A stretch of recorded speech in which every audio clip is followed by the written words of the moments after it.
Good evening, everybody. This is Kathy L. Murphy, the Pulpwood Queen, reporting from my little cabin in the woods, Murphy's Law. It looks like I'm in the dark, but I've actually got this huge sunset coming right in my side window on the side of my head. I almost look like I have a lopsided halo, but I'm happy to be here because all the women that have come on board tonight, I now know thanks to all these Zoom meetings, but we have a very special guest, which is our International Author of the Month. We have Meryl Ain here, and she has this wonderful book called, let me get it so you can see it, The Takeaway Men. There you go. Before I let you talk, I've got to tell you some things I really liked about your book. First of all, I really like it when publishers put in about the author, because sometimes I have authors come to my convention and I don't even know the other part of their life. I mean, I've had authors come, they go, "Oh, I'm a reporter for the Washington Post." I go, "Oh my God, you've got to be kidding me." Or, "Yes, I'm the new editor for Newsday." And I'm going, "Oh my gosh." So, but I want to read this because you cannot believe what all this woman has done. Meryl Ain's articles and essays have appeared in Huffington Post, mariashriver.com, The Jewish Week, The New York Times, Newsday, and other publications. In 2014, she co-authored the award-winning book, The Living Memories, Legacies That Last. And in 2016, wrote a companion workbook, My Living Memories Project Journal. I gotta find out more about that. She is a former history teacher, school administrator. She holds a BA from Queens College, an MA from Teachers College, Columbia University, and an ED. How do you say that? EDD? EDD. It's a doctorate in education, like Dr. Jill Biden has, but I don't use the doctor. Oh, I'm going to start calling you Dr. A. From Hofstra University. She and her husband Stuart live in New York. They have 3 sons, 3 daughters-in-law, and 6 grandchildren. And this is actually your first novel. My first novel. Wow. But before I let her tell us a little bit about this book, I've got to tell you one thing that just made my day. I've noticed that in some of the books that I'm picking, that we're getting these new glossaries. And I just read Love and Duty, and she had all these Hindi phrases because I'm trying to learn. I watch so many Bollywood movies. I'm trying to learn Hindi, but I got a funny story for you. I'll tell later. Don't let me forget it. But I don't know much about, the basics of Jewish faith because I've taken a course on world religions, but I didn't know in her book, she has all these words and what they mean. Balabasta? It's an efficient Jewish homemaker. A bashirt is Bashert. That means you're meant for each other. But that's actually Yiddish, and people don't really speak Yiddish anymore. It's really a dying language, unfortunately, but that's the language that they spoke. Well, of course, I know Mazel Tov. I know some of these phrases, and because I have a lot of authors through the years have been Jewish and have educated me, but I really appreciate that type of thing to add to a book. And do you have book clubs discussion questions for your book? I do. They're on my website. Well, I posted your website today. It's merylain.com so that people can go and look about it. Thank you. But first of all, I want to know, okay, you've done all these amazing things. How in the world did you decide to write this book? This particular book. Okay, that's a loaded question, Kathy. So as you mentioned, I have done a lot of things. What's not in my bio is I also worked as a journalist, and I wrote back in the day, women's features, and I wrote a cooking column. And I actually went on TV with Regis Philbin. Oh, and I my God. It was for Passover. I was going to make a dessert. And the day before, the regular producer went on vacation, and the associate producer called me up, and she said, we took a vote and we don't want you to make that dessert. We want you to make matzo brie. Now I said, matzo brie? Matzo brie has like 2 or 3 ingredients. It's basically, you soak the matzah in water and you mix it up with eggs and you fry it. The whole thing is about the toppings. And she said, no, that's what you're going to make. So, okay. I mean, I didn't have a choice. So I went on there and I made the matzo brie, but I brought all the different toppings and I talked about the holiday and everything. And, you know, Regis, may he rest in peace, is very funny. So as a joke, he gagged on my matzo brie. And my son puts it on Facebook every year. Oh, he does not. He does not. Well, it's funny you would say that because Mandy, we've just kicked off our new Reading Nation magazine, and we've decided that we want everybody to contribute that we feature Recipe? a recipe. Well, not matzo brie. Now, I'll really, contribute something else. So to answer your question, I have been, I don't want to say obsessed, but very, very interested in the Holocaust ever since I read the Diary of Anne Frank in the 6th grade. My, you know, we lived in a very small house and my parents tried to shelter us from everything, but I had very big ears. And I heard the word concentration camp kind of roll off my mother's tongue by accident. And I was like, what's a concentration camp? What's a concentration camp? She wouldn't tell me. She ultimately gave me the Diary of Anne Frank to read, which of course does not discuss concentration camps because it's only chronicles Anne and her family in hiding. And when I finished it, I loved it. I identified with Anne, but I just developed this thirst to find out about what happened to her after. And I studied it in school. I became a history teacher, and it is just an area that I have continued to research, read about, watch every film about. Now it's interesting, Kathy, because I do not have any known family who had any connection to the Holocaust. People think, oh, you know, I'm a child of a survivor. I'm not. My parents were both born here. They both actually served in World War II. My mother was in the WAC.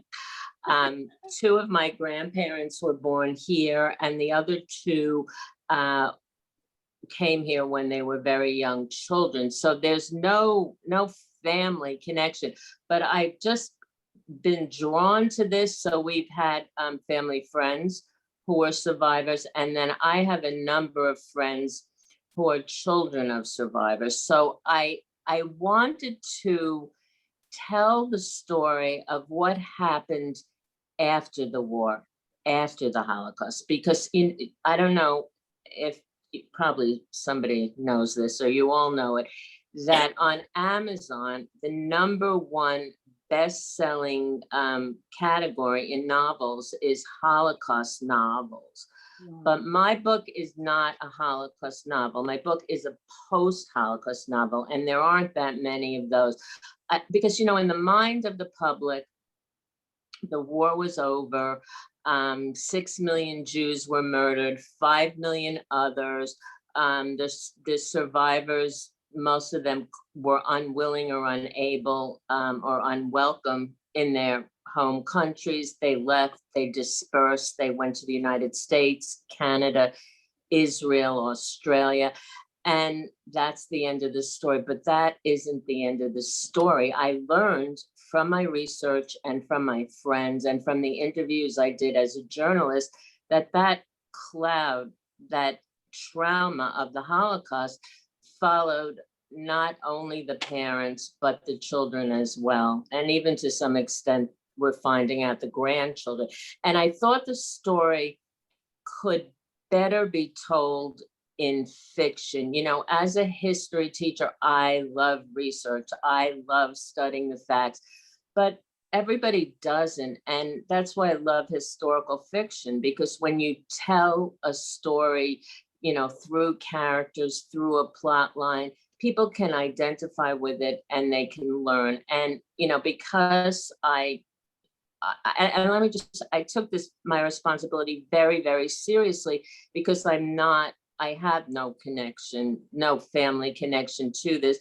But as a student and teacher of history, I made sure that my research was meticulous. So it's all, sometimes you read some of these books and some of these things really, they get it wrong. And I don't think you can do that when you're talking about this topic. So I thought that this story could better be told in fiction.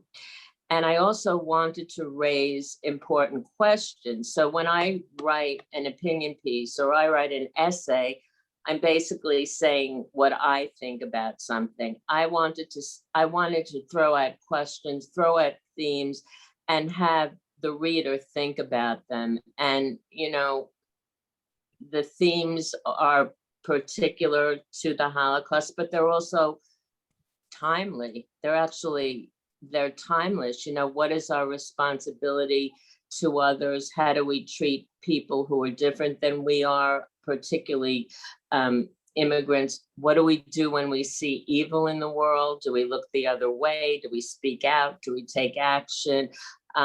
So I wanted people to be thinking about those things and come up with their own conclusions. So that was why I chose to fictionalize it. I mean, I could have written a nonfiction, but then it just would have been another history book. I've been reading for just the Pulpwood Queens and Timber Guys Book Club for 21 years, but I had a book history before that because I was a book publisher's rep. I was a bookstore, buyer. I was a bookstore manager. I was a bookseller. I've been doing books my whole life. But I think right now, historical fiction is at a peak. I mean, everybody's wanting it, and I know why. When I was in school, and I came from a small rural school in Kansas. I mean, I don't think we had anybody Jewish in my hometown. I mean, the Catholics were a minority. I mean, that's really wild. But I think it was because all of our history teachers were coaches and they were forced to teach that class, but all they really wanted to do was football and basketball. And so they were so boring, fill out this worksheet, watch a film, do the test, But then I go to college and I got some fabulous history teachers and it just brought it alive to me. And I've been taking history courses ever since. I love learning about other peoples, other places, we covered the Civil War for 3 days in grade school.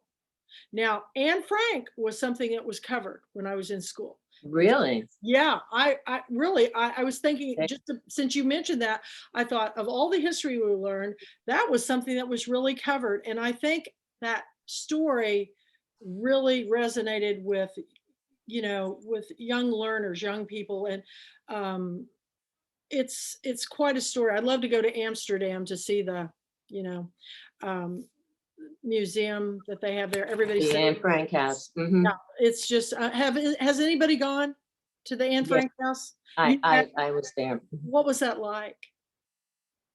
It was a while ago that I was there. I understand that they've really expanded it into a full museum now, but it was, you could see the house, you could see where they were hiding, you went upstairs to the attic, and it really evoked the whole scene of what she wrote about. And it's so sad. I mean, it's just the whole thing is just so sad. So it's, I feel like the Holocaust in itself has to be known, it has to be taught, but it also has to be, what are the universal lessons that we can learn from this? And that's why it's, it's important to me for a variety of reasons.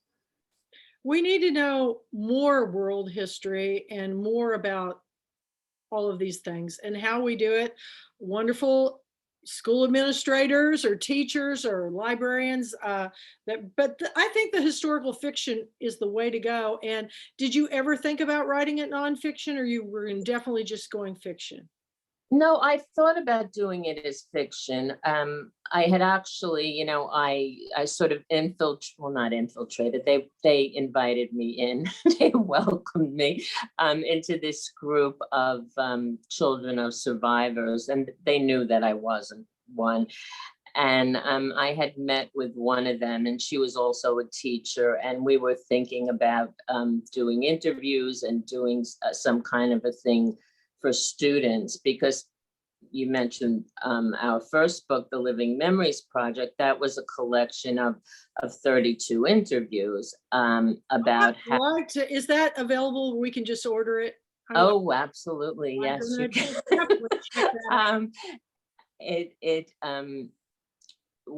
This was really in reaction. I had lost my mother and father within a very short time, and actually my husband did also, and my husband and my brother are also writers.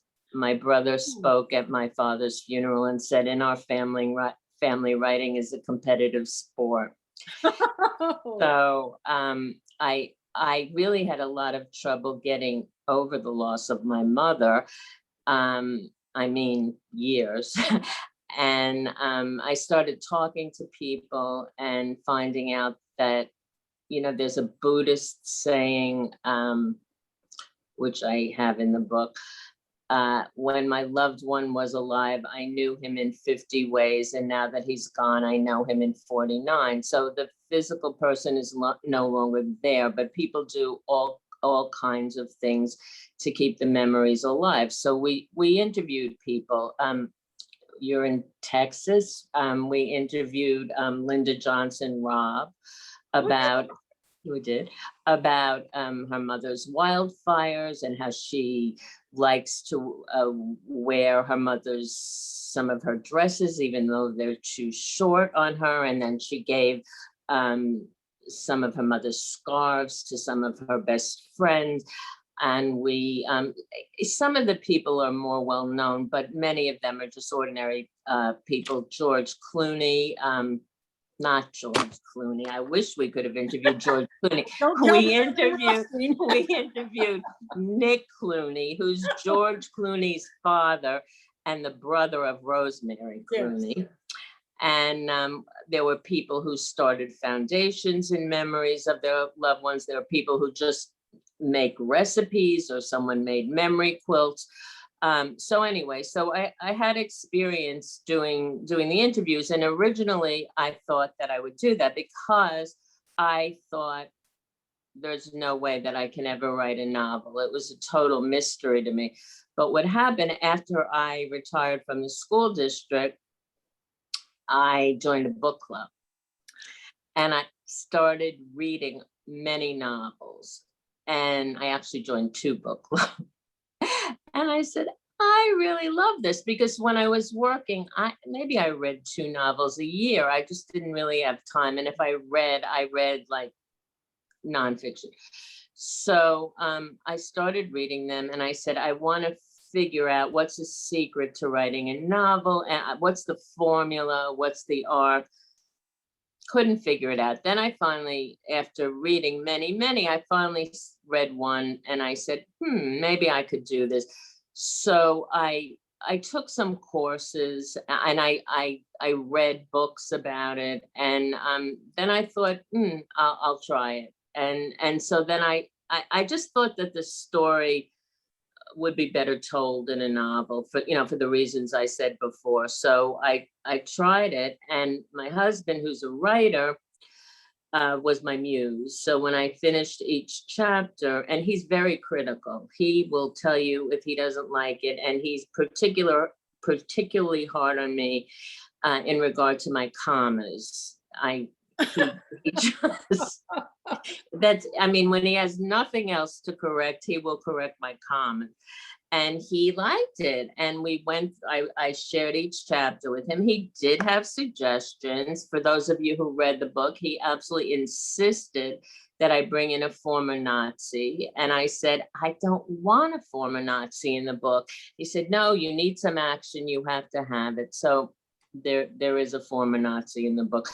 And he also told me that the book was over before I thought it was over, because I had intended to bring it, well into the 60s or the early 70s, because, the late 60s, so many things were going on there. And when I read him what was to become the last chapter, he said, no, that's the end of it. And I decided it was right. And as it worked out, a lot of people have asked me to write a sequel. So I am taking a stab at writing a sequel now with my friends Valerie and Eileen Oh, encouraging me and writing along. But I don't know. I need to be more disciplined. well, I think that's wonderful, because I think having a group of writers that are reading and working together, I think it can help you hone your craft. And we have this writers club, all of you, and we want authors mentoring to newbies or even seasoned professionals, because I tell you, every time I hear one of you guys speak, I learn something about the writing process. And the fact that you said, I didn't know what I was doing. Do you know how many times I've heard that in my 20 years of interviewing authors? They all said, I don't know what happened, but this voice just took over. And they, Absolutely. That's I what didn't even happened. see it coming, and then all of a sudden it went off this other way. And I've heard it, and I think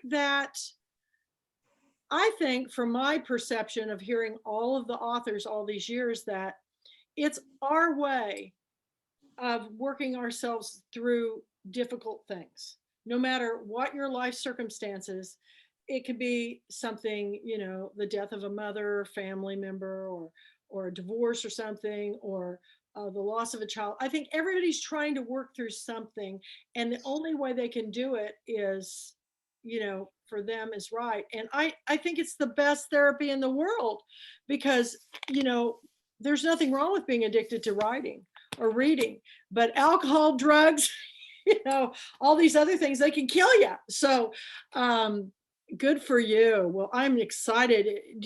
How far are you into this next writing project? I've written about 25,000 words. That's pretty So, good. so almost a third, but it needs a lot of work. It's just the first draft. It Just needs get a it lot of all work. down. You can always go back. I've had more authors tell me this.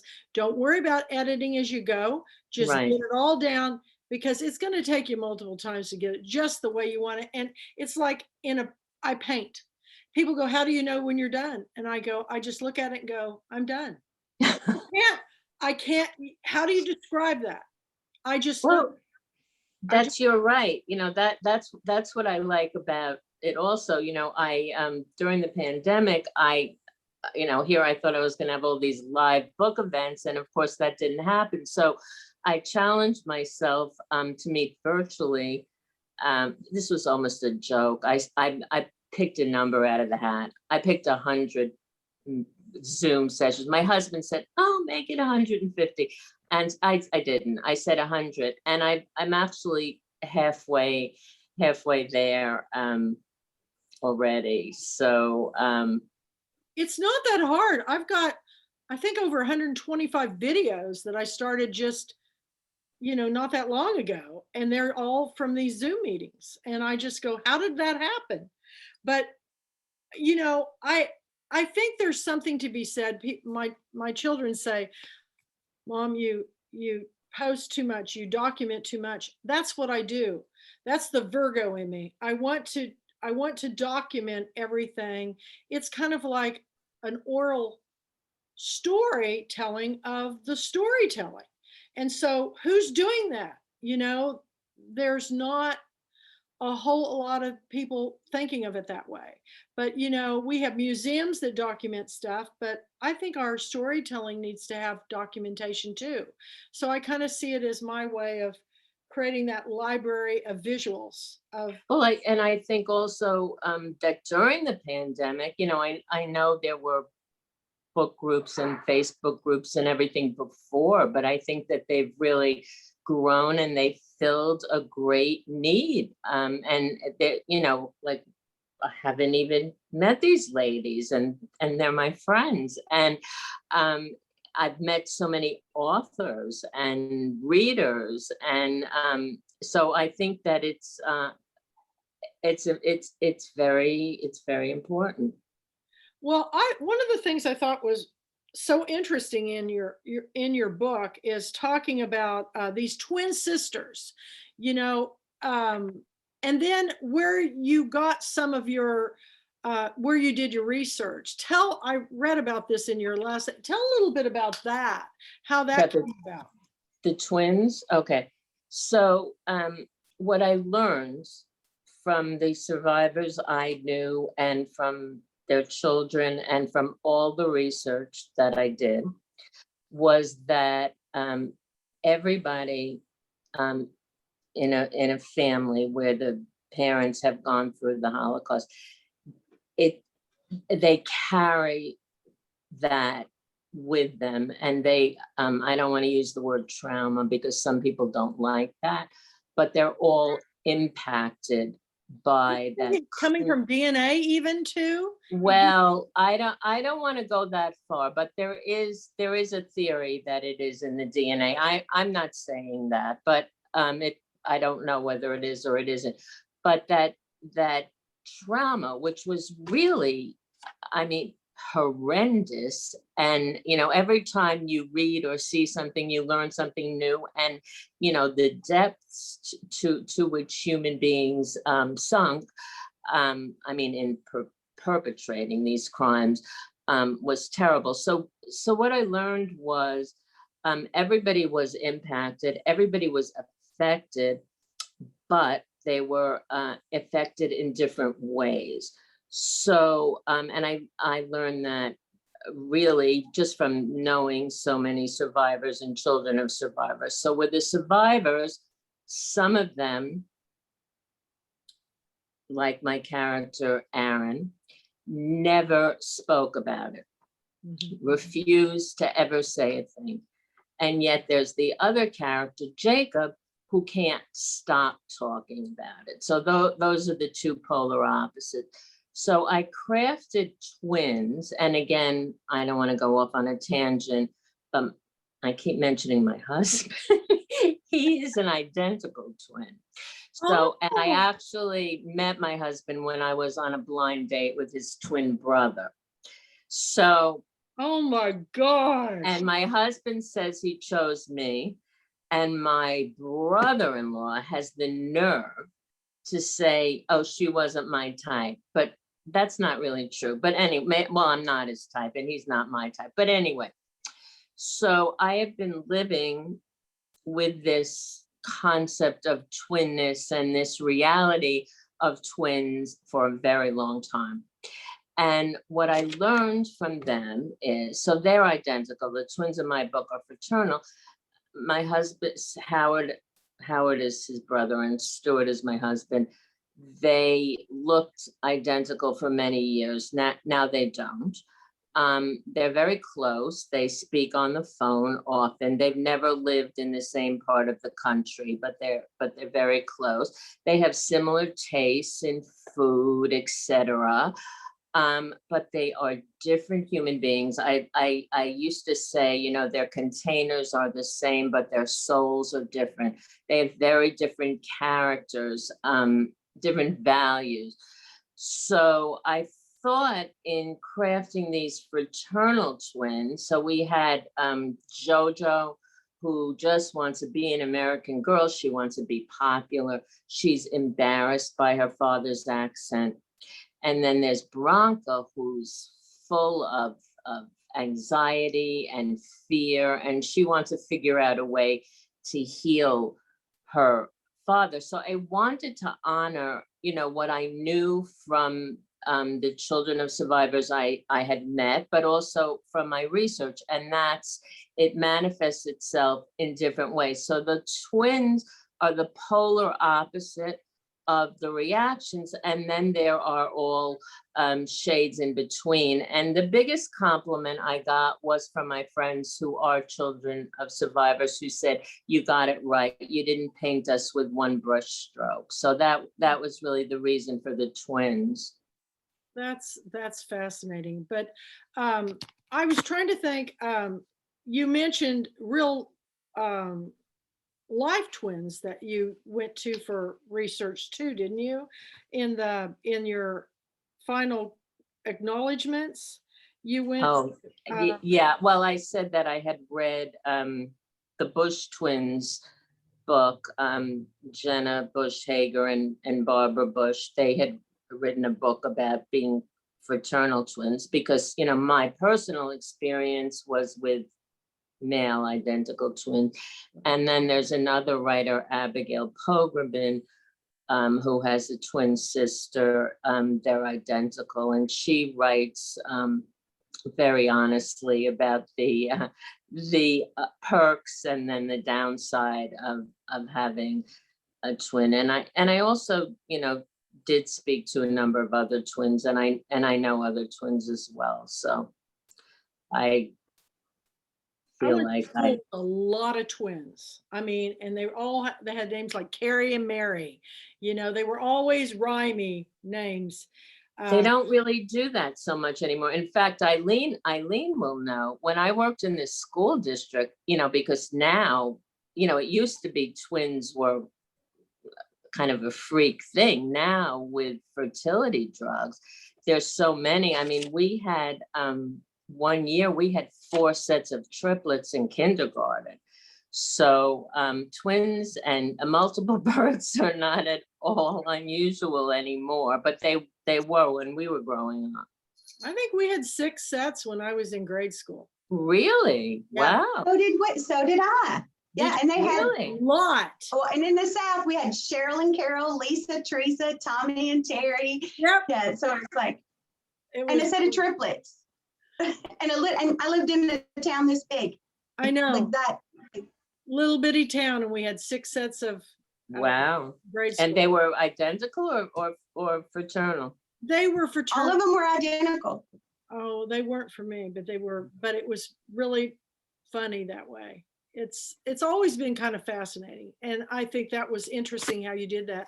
I also have read a lot of things about the experimentation they did on twins too. Mangala, yeah. Yeah, that was, I didn't really, I'm glad. I don't want to go into that much, because I mean, I had to reference the Holocaust. I couldn't just ignore it. But as I said, I wanted to be more about what happened afterwards, because it was really, the 50s, which is what I wrote about today on Mhm. Breathless Bubbles I'm and books.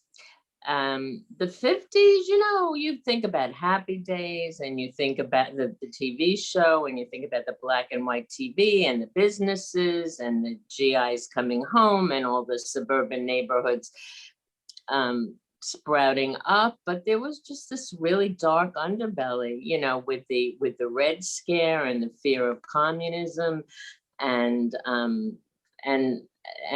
I do bring the Julius and Ethel Rosenberg trial into the book, and that's another topic that I have been very interested in. And we actually interviewed, for the Living Memories Project, we interviewed Robert Meeropol, who is the younger son of Julius and Ethel Rosenberg. When they executed his parents, they were adopted by another couple, and that trauma obviously stayed with him forever. It's fascinating, but it's also the horror of it all is it's hard to imagine that people would do, but look what we've seen this past year. I've seen people do things. Well, that's why books like yours are so important. That's right. Very important, because then it opens And the conversation so people can I love what you said. I had to step away because my dogs were barking, but I love what you said about how the survivors, the children of the survivors said, you got it right, that you didn't paint them with just one brushstroke. I mean, that had to be like the best feeling in the world. It was, it really was. I was very nervous about that. I wasn't that nervous about it when I was writing, but I guess from the time I finished it to when it got published, there was that whole brouhaha with Janine Cummins and American Dirt. You know, that was going to be one of our book picks. That was going to be one. Well, I loved that book. I thought it was great, but Oprah dropped it and her publisher canceled her tour. And you know, that just raises the whole question of you know, who has the right to tell the story. And you know, we have, like, Michelle Cameron writes historical fiction about the Middle Ages. Well, clearly none of us were around in the Middle Ages, so you know, it has to be based on research. So gone too far in her political correctness. And Janine Cummings is a Pulpwood Queen author. I mean, oh really? I loved her book. I loved her, and I made it a book, and then I couldn't get a hold of her or anything, and they just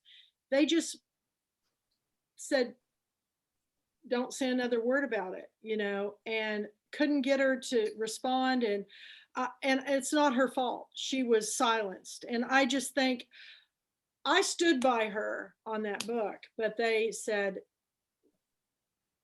that, well, they didn't say anything. I couldn't interview her. I couldn't have her. There was nothing, no answers. Well, what was so bad about that is people were upset with the publisher that there weren't enough publishers publishing books by people of color. It was not her fault as the author. So I felt horrible for her that she got used in that way.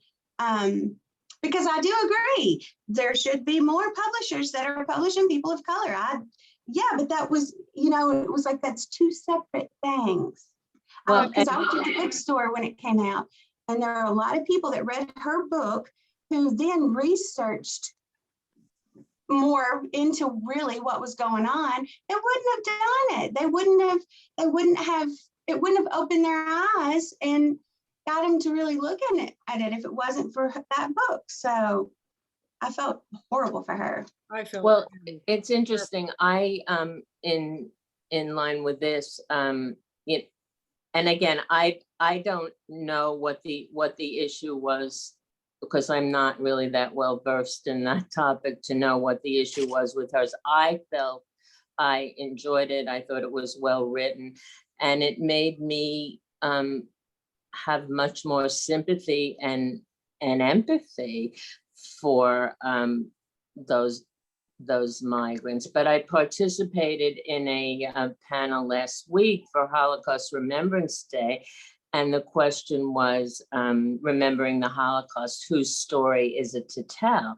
And it was a very interesting panel because, in addition to me, there were children of survivors on there, but there was also a German woman who was the child of a former Nazi. And there was another woman who actually converted to Judaism and was now a rabbi. And there was a Black filmmaker on there. And, you know, so my position on that, on the Holocaust anyway, is that, you know, certainly the survivors, the people who were there, you have to listen to what they have to say. You have to listen to what their family has to say. But everybody has an obligation to remember it and to tell the story, because, you know, as survivors are dying out and there's still Holocaust deniers, you need people to remember the story and tell the story. And everybody can't have a direct connection to this story. So the answer to that is that you have to just meticulously research it. You have to be accurate. And unfortunately, and I'm not going to mention any names, but there were some Netflix series and some books where there's a lot of license taken. And I think that that's not a good thing. I think you have to be accurate. Yeah, there's some incredible films that I've seen through the years that just, I saw them once, didn't want to see it again, but will never leave my mind, um, and just, kind of like the same way the Passion of Christ was. I saw it once, don't want to see it again. I'll never forget, because it's just the cruelty of humans against humans. I mean, the humanity, where is the You, humanity? you just can't even figure it out. You can't, like, how could that happen? And then, there's some theories that say, these people, if there hadn't been a war, they just would have been ordinary people, and here, how does that happen? It's really scary. It is. It really is. So, but we kind of got dark there for a little bit. And I think your story is one that is going to make people want to learn more. That it's a springboard into reading more books about the subject, about the people, about even more fiction. Um, I think you're doing a sequel, a two-part book. I think that's a great idea. I bet you guys, have you heard some of her words from her new book? Have you? Not yet. Not yet. Not yet, Well, but lucky you. I- You get to hear. I think I hadn't read anything like that before I read your book. And I did respond today on your post. I did, and I totally agreed with what you said as a former social studies history person. If you don't like it, you had a bad teacher. I couldn't agree more. Yes, I had the same kind of history teacher you spoke about, Kathy. They were coaches and all they wanted you to do was memorize the facts and take the test. So it took, when I met a history teacher that wasn't like that, and then I saw the importance of the story, the people. You learn about the people, and to read your book, Meryl, it was. I mean, I also said today that I would have been in that neighborhood. I mean, I didn't live in Brooklyn or Queens, but I lived nearby in New Jersey, and it was the same in the 50s. Everybody's out playing, and the stories between the Catholic girls and the Jewish girls and the dolls. I mean, it just connected so much for me. And I started to have a much different appreciation of a family that was in my neighborhood. That the parents were in a concentration camp. They had the tattoos on their wrists or their arms or forearms, I guess. And I always knew that. And then when I thought, after reading your book and thinking back to what it was like for them, and it's a very important for us to learn about other people, to really not make judgments on someone because they're not like you. I mean, that's part of my platform as well with my book, to we need to have these conversations, and these books, these stories generate these conversations that we're having, and it's very important. So I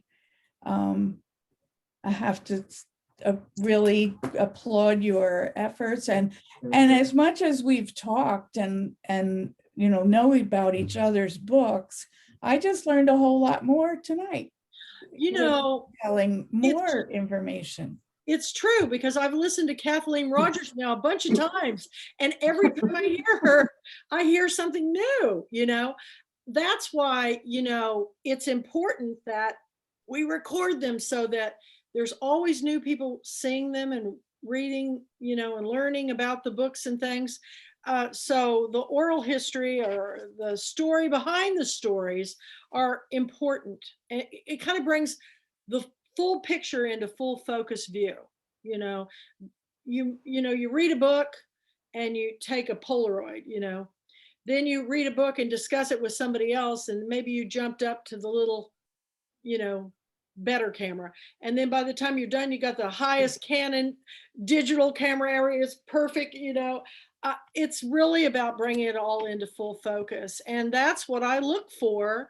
And now Mandy's joined me. We're looking for stories that have not been told from different perspectives. It's so important.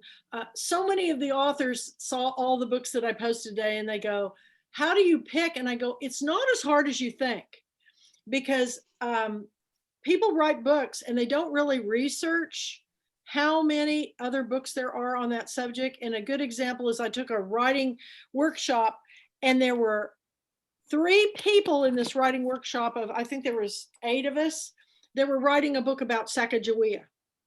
And I go, but there's been 1 million books written about Sacagawea.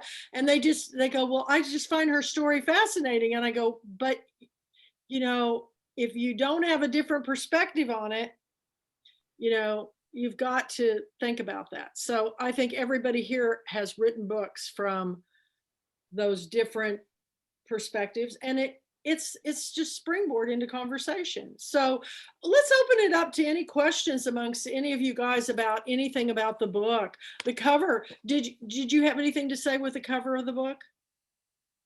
I did. It didn't end. I love the cover. Let me say I love it. It was not exactly what I envisioned. I wanted what I wanted was I wanted the girls, I wanted their backs, but I wanted them either looking at the Statue of Liberty or at the neighborhood where they were growing up. And for some reason that didn't happen, but I think the cover is beautiful. I love it. I'm trying to see if this is a spot on my book or if there's something in the distance. It's a No, there's nothing in the distance. It's just supposed to be, it's clouds. They're clouds. They actually changed the color at the last minute. It was blue. It was blue. That wouldn't make this cover makes more sense to me, because they wanted it to be more clouds. Yeah, that's what they wanted. So I'm happy with it. I'm happy with the cover. I've gotten a lot of compliments on it. I like it. It really makes you want to pick it up. So, but this is, it's interesting, the process of how these books do come together and everything, but I really think they did a good job. Is there any other comments about the book? Or yes, Kathleen? Hi, I didn't think I would be able to make it because thank you so much for coming. I'm so glad I'm surprised to here. see you. And I haven't had a chance to read it, but do you have, put you on the spot, do you have a favorite excerpt you'd like to read? Oh. Ooh. I could read. I mean, Kathy Murphy, should I do that? Yeah, I think it'd be great. I love it. You just pick whatever you want to read. And you kind of need to do that, because people will do this everywhere you go. They'll say, oh, read something to us. You go, oh my gosh, I don't even know where that story is, you know? So I've learned to mark up my book. So I have. Well, I don't have the marked up one. So I'm going to read. All right, I'm going to read. I'll read this one because I know where it is. So let me just set this up for you. So it's the twins' 10th birthday, and they are having their birthday party in the backyard, but it's not just their friends, it's their friends' parents and some grandparents as well. And Izzy, who is the older cousin of and Faye, his wife, have taken in this family to live with them when they first came to New York. They actually haven't left. It's sort of a symbiotic relationship. And Izzy is barbecuing hamburgers and hot dogs. And their Faye who's a balabusta, which means, it says an efficient housekeeper, homemaker, which it says in the glossary, but it's really kind of like a bossy one. Anyway, so she's supervising everything, and she's waiting for the deli order to come. So at 4:10, the delicatessen order arrived, and Izzy began grilling the hamburgers and hot dogs. The delivery man walked into the backyard with a huge cardboard box. Faye told him to set the box on the table and handed him a tip. As he began to arrange the platters, Jacob Zilberman suddenly took notice of him, and all the color drained from his face. "What's the matter?" Saul asked him. "Are you feeling all right?" Jacob is the survivor who can't stop talking about it. He's the foil to Aaron. Jacob gasped and stared, his eyes wide open. He said nothing. "Jacob, are you feeling all right? Do you want to go in and lie down? What's the matter?" "No," he said. "It's just that I recognize him." The man arranging the cold cut platters and bowls of pickles and salads on the table did not look particularly scary to anyone but Jacob. He was wearing a white apron over his clothes and a white cap. He had blonde hair styled in a crew cut, and his eyes were light brown. He was about 45 and a bit overweight for his 5'9" frame. Jacob instantly knew his distinctive smirk, one he had seen countless times. "Where do you know him from?" "From the camp." "Was he a prisoner or a guard?" He was a murderer," stammered Jacob. Irv Rosen, always on the lookout for a newsworthy photograph, grabbed his camera, which he had brought to capture the birthday festivities. He walked right up to the table and brazenly snapped a picture of the man. With the click of the camera, the deli man scurried away. Irv went back to the table. "I got a photo of him just in case," said Irv. "Do you really think the deli guy from Brodsky's is a murderer?" "I'm almost positive," said Jacob. "I will never forget that smirk." "So tell us the story," Irv said. "Oh no," said Eva. She looked at her husband with pleading eyes and spoke in a loud and anguished voice so everyone at the table could hear. "This is a party," she continued. "It's not appropriate. We will never be invited back here if you have to recount your saga.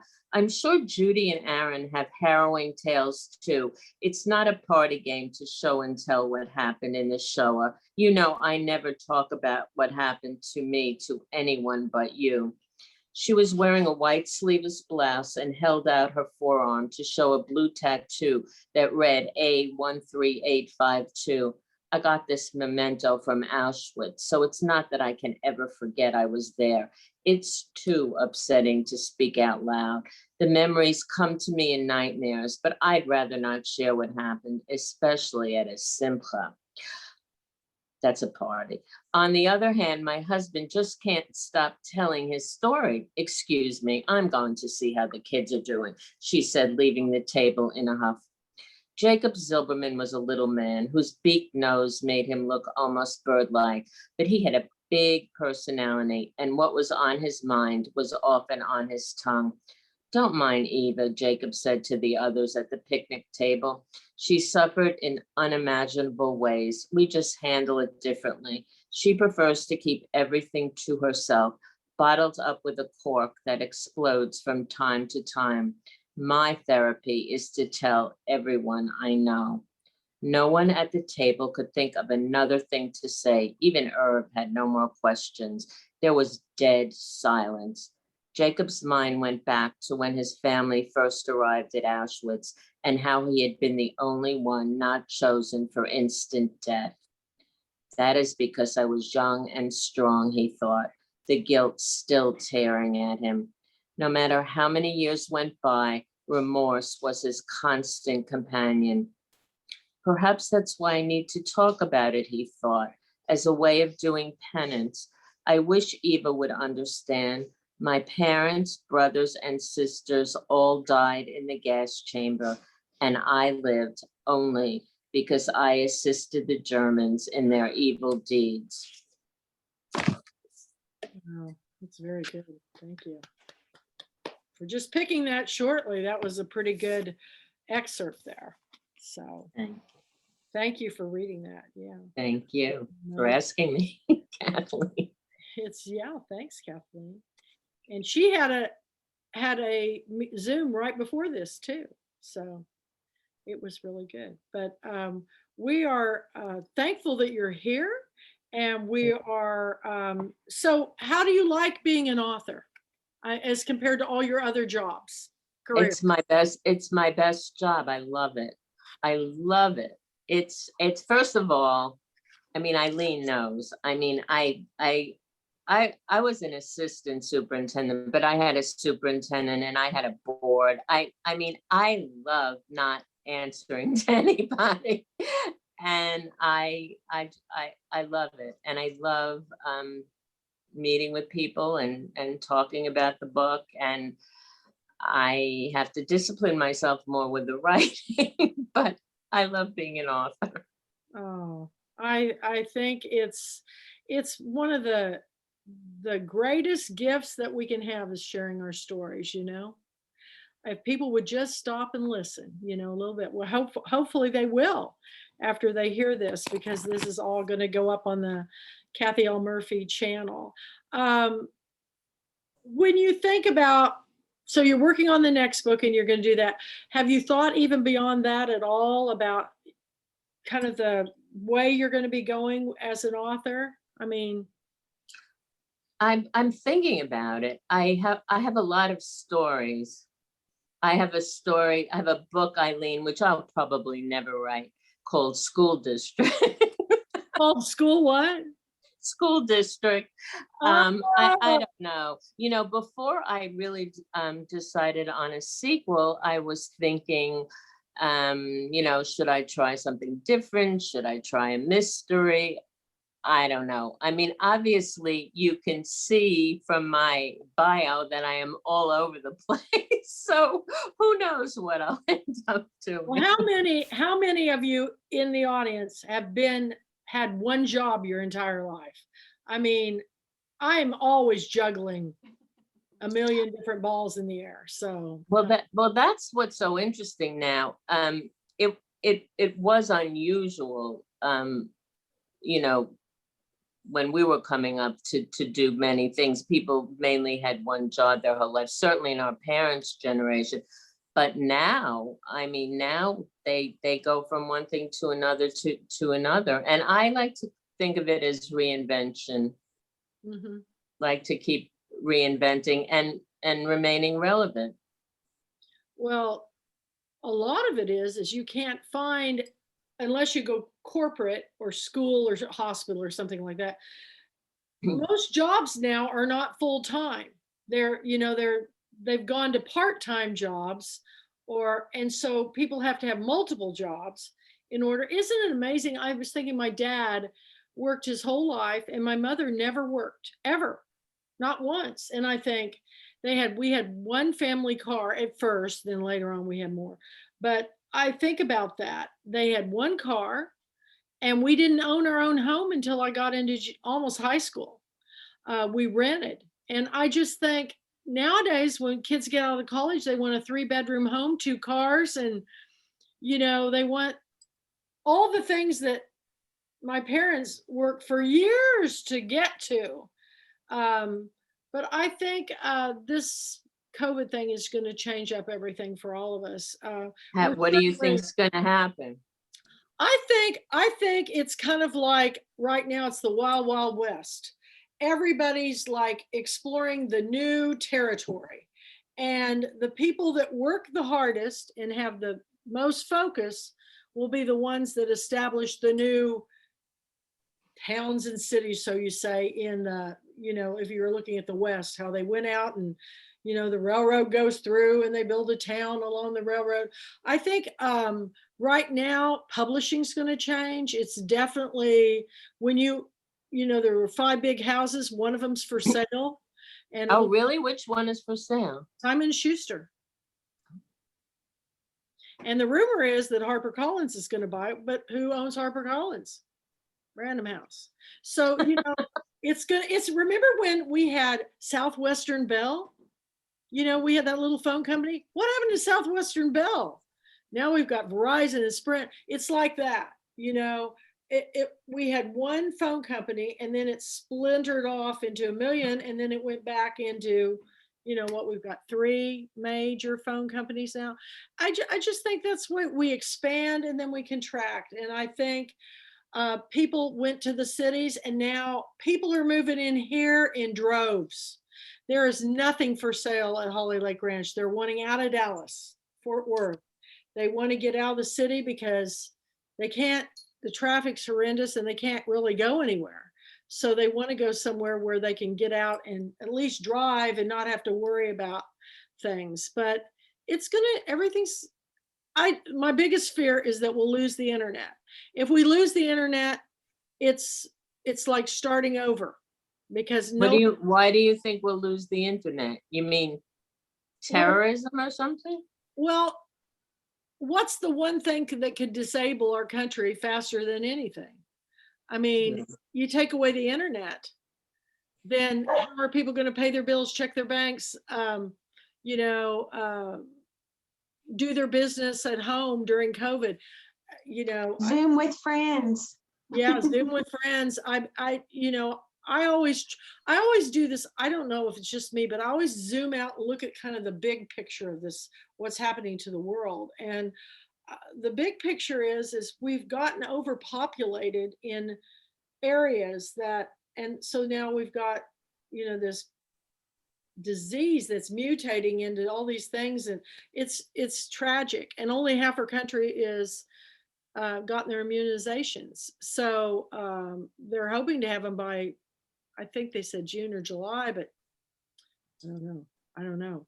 And I don't watch the news anymore, but I do check out the little update every morning.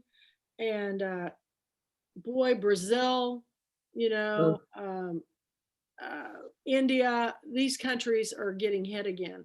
And Italy, all of them, they're getting hit again. And it's a different,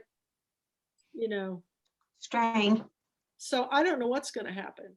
I always think about the Stephen King novel. Did anybody read The Stand? If you haven't read The Stand, Stephen King I think it's one of his most brilliant novels, but it's about a super virus that hits the country and the country divides into 2 different sanctities. And then it's chilling. It's chilling what he did with that book. And but I don't know. All I know is I'm going to focus on what I do best, which is sharing my authors' stories, their books, promoting literacy and reading, because how are we ever going to be more humane, have more empathy, more kindness than if we don't get out of our own little worlds and see that, a couple of years ago, before Tawana died, we went on a cross-country venture. I had sold an huge painting to an author in New Jersey, in Rumson, New Jersey. And I sold it to her, and then I didn't really check at what it was going to cost to send it to her. And it was going to cost me way over $500 because it was huge. And I said, for $500, I go, you want to go with me? Let's just drive it up there. And we went on this epic road trip. And we stopped and we visited every author, book club, and I did these pop-up art and book shows. And I actually came home with money in my pocket. And we drove all the way up, and I found a whole different world than you see on the news. People were kind. I'd heard so many bad things about New Jersey, and New Jersey's beautiful. New Jersey is great. It's just I was beautiful. born in New Jersey. I had my cousin Terry and his wife were stationed in New Jersey for a while, and they kept saying it's beautiful here. We went through, I don't know, 13, 14 states, Delaware, Pennsylvania. I drove through New York City. I drove through New York City, and it was easy. I was so shocked. Went all the way up to Connecticut. And then we came back down. We took 2 different routes, but went to Baltimore, went to just some amazing places. And everywhere we went, we were hosted by my book club members. and my book club authors, and then my book club author artists took me to all these museums and galleries. And one of the coolest things we did was when I went to Philadelphia, Melissa Conroy, Pat Conroy's daughter, who's a good friend of mine, took me to the Great American Museum, which is the most incredible museum I've never heard of it. Everybody in there is self-taught. Nobody has any education in art. You have never seen. I said, this is the kind of museum I want to be in. And I said, oh man, I just went back to school because you can't be in it if you've ever had any formal education in art. I was like, man, I wish somebody told me about that. But the lady who started it gave us the tour.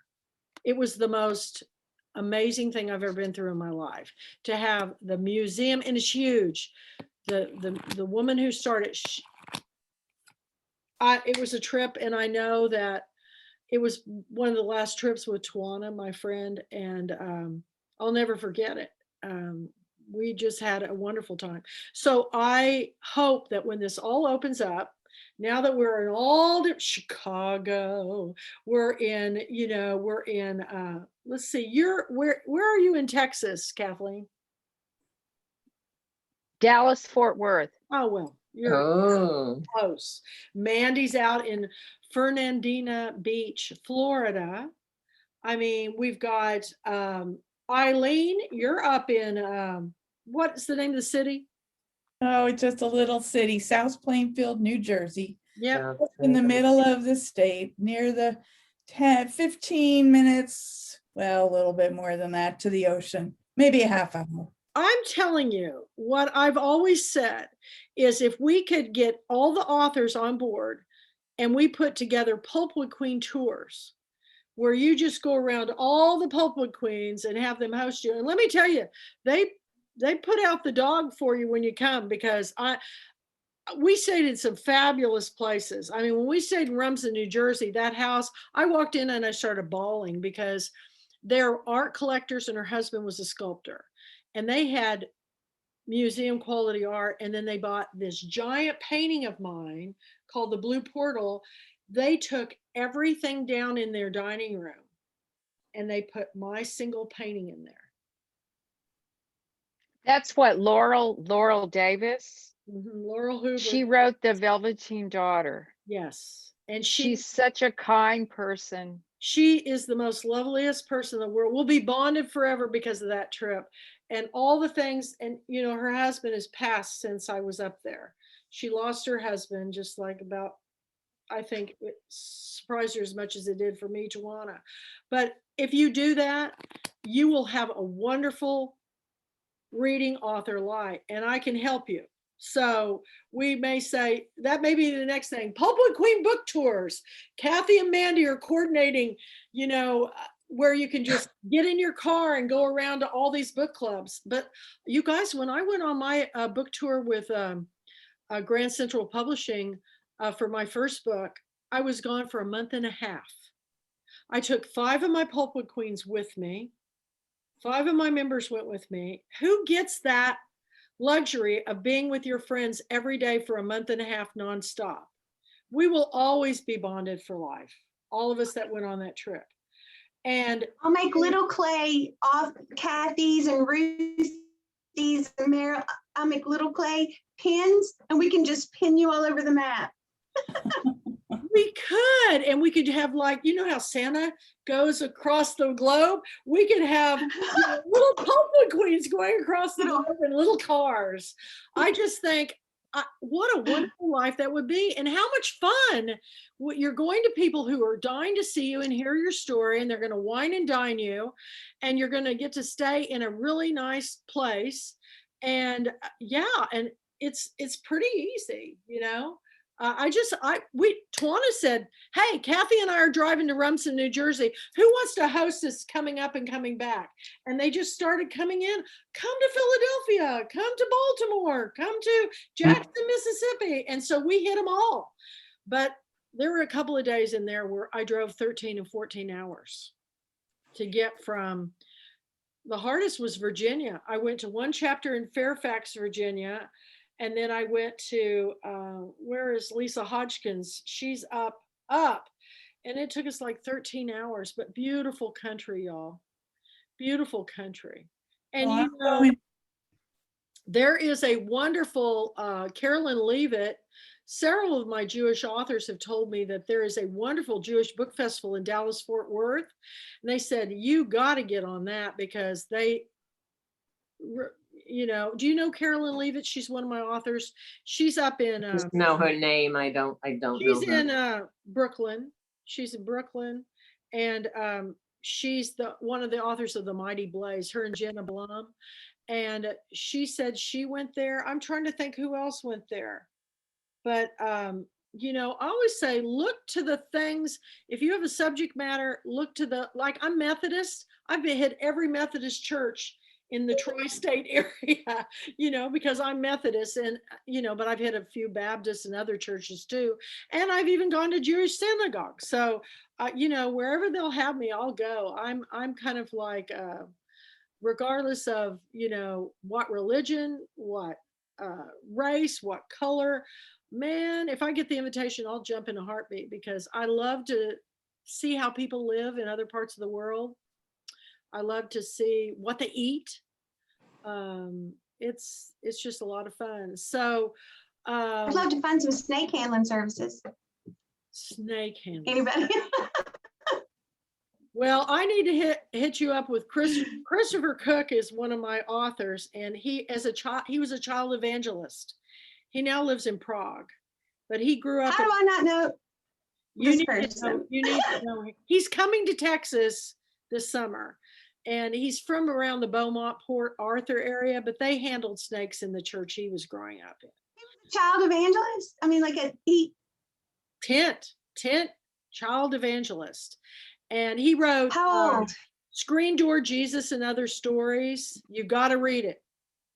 It's I love the title. it was made into a movie, but he wrote a book called Robbers.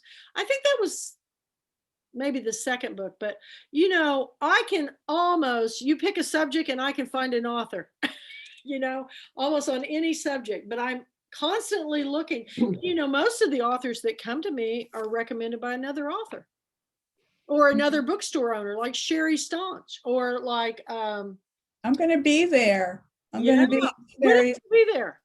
May 15th. And I think Mandy is going to try. I don't know. We have to see. I haven't heard from her to see. Well, listen, we just talked to her this morning, and it's a National Independent Bookstore Day Saturday, and she's got 16 authors. She's doing one event after another on the square in the park, out in the open. So she's doing in person. Oh yeah. Okay, because that's what it's going to be in person. And I didn't know She where. knows how to do it. She knows how to do it. She's very smart and she's very strict about wearing a mask in her store. And she's really strict about when she does things outside that people stay at least 6 feet apart. You don't have to worry about Sherry. She's going to do it by the book. She's wonderful, and I've known her for years. And you know what she does, you know what she does for children? So every week she does a children's read, and it's in the square across the way, and she puts hula hoops around so they're social distanced. And so the kids all sit in a little hula hoop area, social distance, and they come and hear stories being read. She's really so creative about what she does. She really is. She's very creative. And I tell everybody, order your books from her because she gives us a discount. We're helping an independent. And it's tough, man. I had my own independent bookstore and I had to close it because I went, after my divorce, I put a smaller store in a space and I did not sell one book for a whole year. And I said, man, that was the hardest decision I ever had to make, was to close my Beauty in the Book. It was a hair salon bookstore. And my main bookstore, they made me sell it in my divorce. And that was not fair because that was my livelihood. They took my I have job. a question. Can I ask a question? What does the L stand for in Kathy L. Murphy? Louise. Kathy Louise Murphy. And the reason why the L is in there is because there are 50,000 million Kathy Murphys. When I went to college, there were 5 of us that were all Kathy Louise Murphy. And I was always getting a girl who was a physics major's transcripts. But my mother's middle name is Louise. My great grandmother's middle name was Louise. Her name was Minnie Louise. Minnie. Can you imagine? Well, Minnie was a popular name back then. I had an Aunt Minnie, my grandmother's sister. 4'6". She was so, I passed her in the 3rd grade. And, but my mother's only 5'3" and I'm 5'8.5".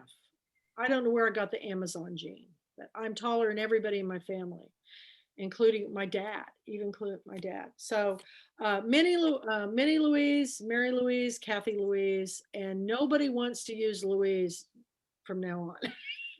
I like it now, but when I was a kid, I thought it was horrible. It sounded like Mabel, which I had an Aunt Mabel, or Gertrude, all those names that were popular in the 30s and 40s. Hazel. Well, now they're back.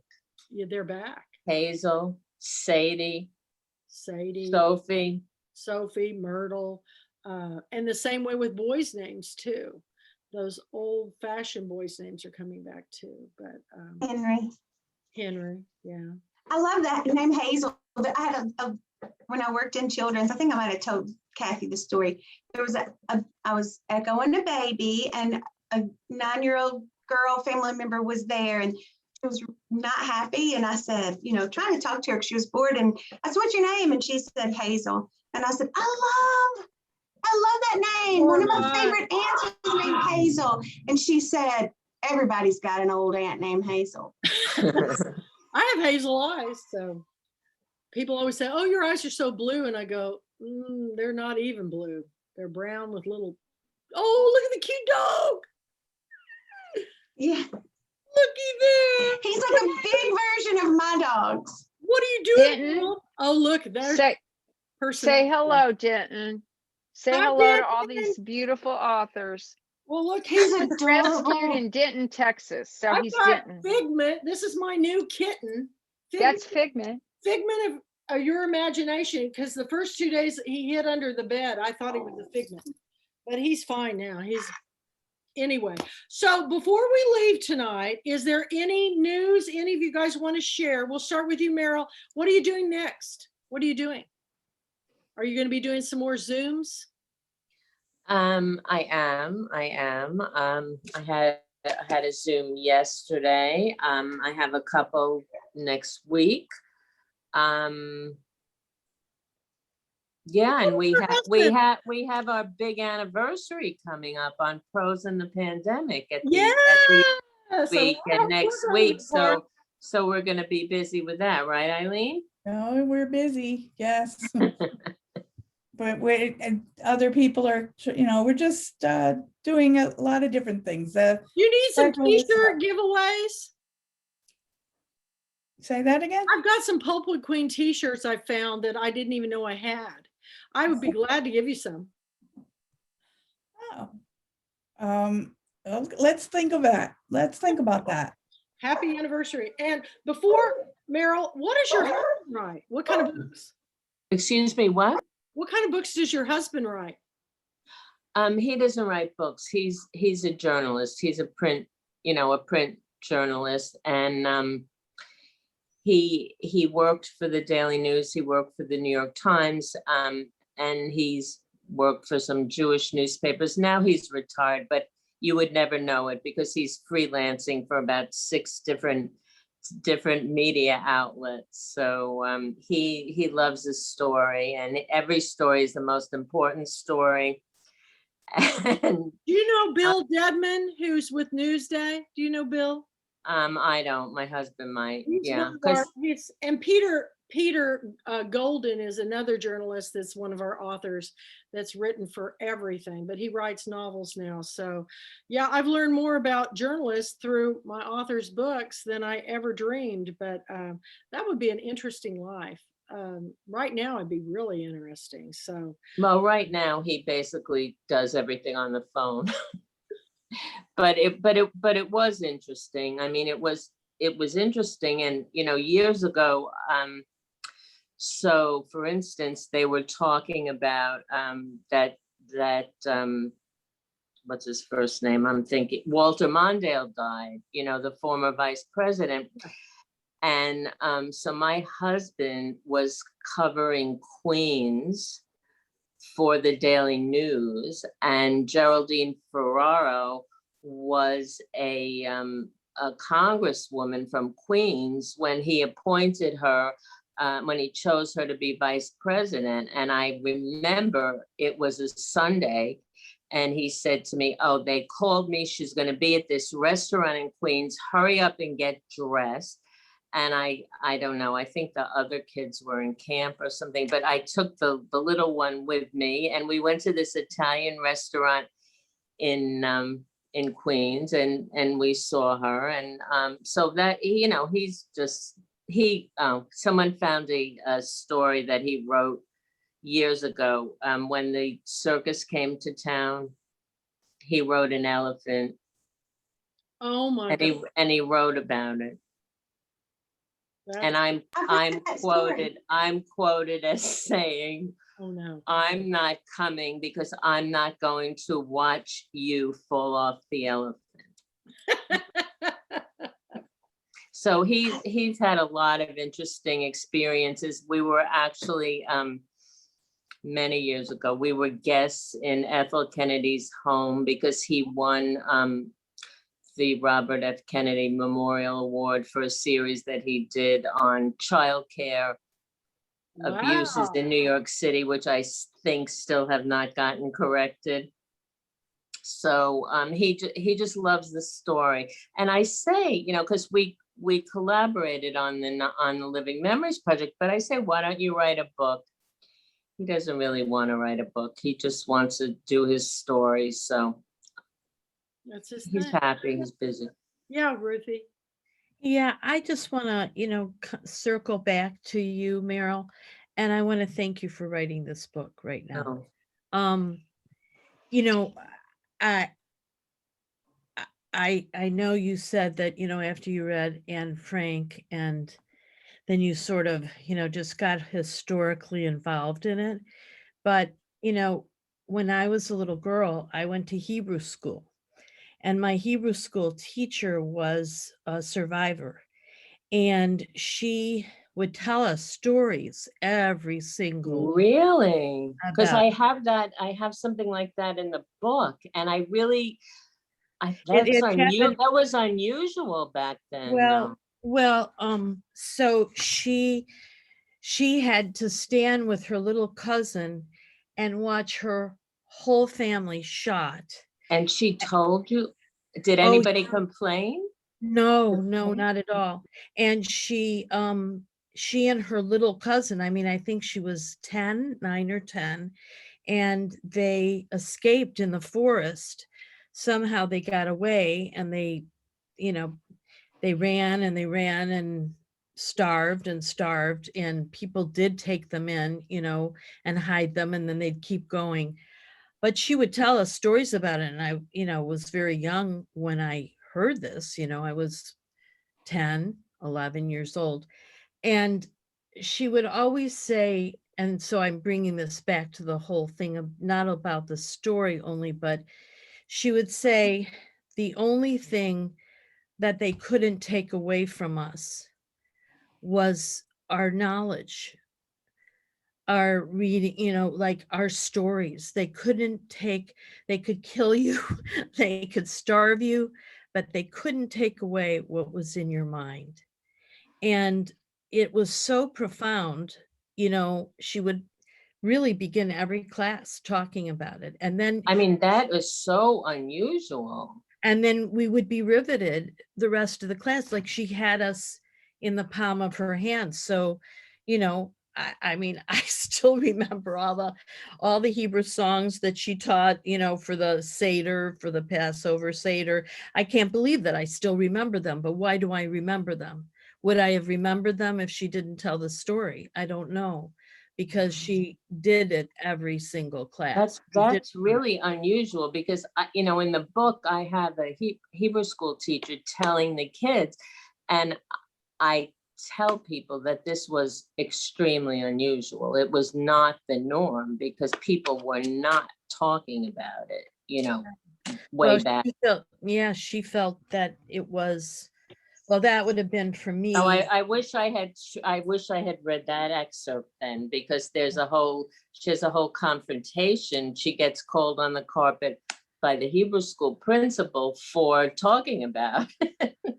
Well, I was grateful that she did, you know, it Yeah. really made a difference to everybody that she Wow. didn't avoid it, you know, I think. So, Wow.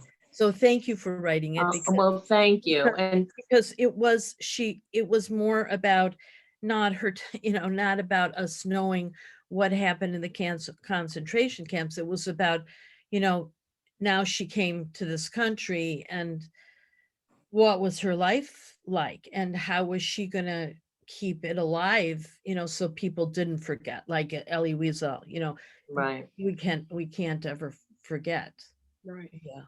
Well, Wow. thank you for sharing that. That's Quite fascinating. a story. So interesting. Wow. Anybody else have anything coming? You've got your event coming up May 15th at Main Street Reads, right, Eileen? Yeah. Yeah, we're driving down. Oh, to, how fun. Yeah. Then we're gonna go to Beaufort. Beaufort? Is that how- Beaufort. Beaufort, Beaufort. beautiful. Beaufort. And Yeah. you know, Randy's just a little bit further south than that. I know. I know. We're gonna, Beaufort is fabulous. And Jonathan, right. both times I went there, oh my gosh, he's such a wonderful host. He took us around everywhere. I've been to Pat Conroy's grave. I've been to all of his schools. I know all the homes.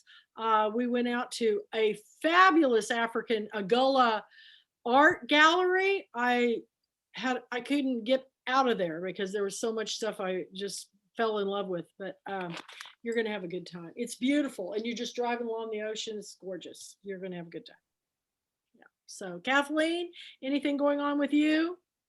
I wanted to say to Meryl, earlier you said, you know, you should be writing, but here's what I would say.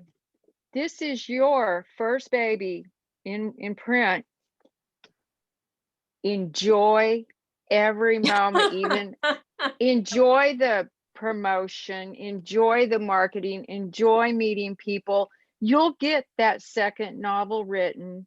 And I'm working on my fifth. So it's just, I know we're writers, and so we have a tendency to do that. Like, I should be writing, but just enjoy. And I can't wait to read this. I love the Thank you. excerpt you read. Thank you. So thank you.